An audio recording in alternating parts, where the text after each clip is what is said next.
അങ്ങനെ 4 വർഷത്തിന് ശേഷം ഞാൻ എൻ്റെ ഹോസ്റ്റൽ മേറ്റായിട്ടുള്ള സാറിനെ കാണാൻ വേണ്ടി പോയായിരുന്നു കേട്ടോ. ചങ്ങനാശ്ശേരി വരെ ഞാൻ ട്രെയിനിലാണ് പോയത്. ഇവിടെ നിന്ന് 5 മണിക്കായിരുന്നു എനിക്ക് ട്രെയിൻ. അപ്പോൾ അവിടെ ചെന്നിട്ട് ചങ്ങനാശ്ശേരി സ്റ്റാൻഡിൽ പോയിട്ട് ബസ് കയറി എനിക്ക് ആലപ്പുഴയ്ക്ക് പോകണമായിരുന്നു. അങ്ങനെ ഒരു ചേട്ടൻ്റെ ഓട്ടോയൊക്കെ പിടിച്ചിട്ടായിരുന്നു ചങ്ങനാശ്ശേരി ബസ് സ്റ്റാൻഡിൽ പോയത്. പിന്നെ അവിടെ നിന്ന് ആലപ്പുഴ വന്നിട്ട് ആലപ്പുഴയിൽ നിന്ന് ചേർത്തല വരെ ഞാൻ ബസ്സിലാണ് വന്നത്. അവിടെ എന്നെ അവൾ പിക്ക് ചെയ്യാൻ വന്നായിരുന്നു. അവിടെ തിരിച്ച് വരുന്ന വഴിക്ക് സ്കൂട്ടിയൊക്കെ മറിഞ്ഞ് ചെറിയ ആക്സിഡൻറ്റ് പറ്റി.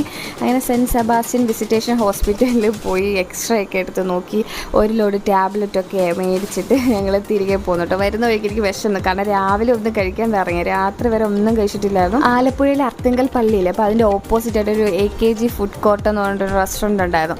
അവിടെ പോയിട്ട് ഷവർമയും പിന്നെ അവിടുത്തെ ലൈം ജ്യൂസൊക്കെയാണ് ഞാൻ കഴിച്ചത്. സാറിന് വേണ്ടിയിട്ട് പുട്ടും ബീഫ് കറിയും മേടിച്ചായിരുന്നു കേട്ടോ. നല്ല ടേസ്റ്റ് ഉണ്ടായിരുന്നു, നല്ല ഫുഡ്. അവിടുത്തെ ഭയങ്കര ചൂടായിരുന്നു കേട്ടോ. ശരിക്കും എൻ്റെ പൊള്ളിപ്പോയി, കണ്ണൊക്കെ നിറഞ്ഞു കേട്ടോ. പക്ഷേ ഫുഡൊക്കെ സൂപ്പറായിരുന്നു കേട്ടോ അവിടുത്തെ.